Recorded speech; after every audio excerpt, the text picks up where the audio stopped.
What can you tell us about the earliest Métis families of Sault Ste. Marie?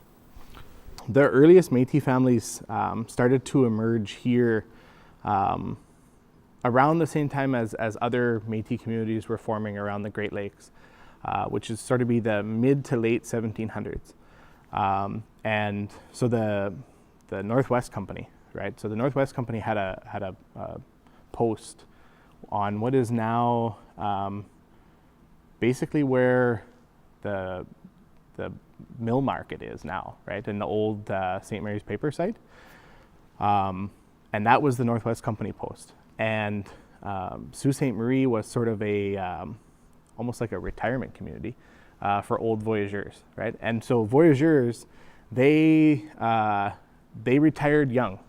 They started young. They started working in the fur trade when they were about maybe 16, and then after 10, 15 years of carrying these incredibly heavy packs of furs and canoeing from Montreal to Alberta, right?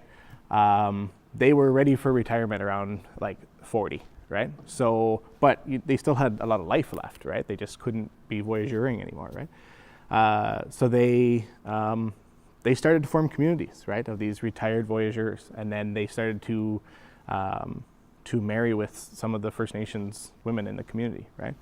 And then from there, they formed together and over time, right, through a process we call ethnogenesis, right, and formed a new people, formed a new community. And some of those old families were like some of those names are still around, the Cadot family and Busno family and others, right?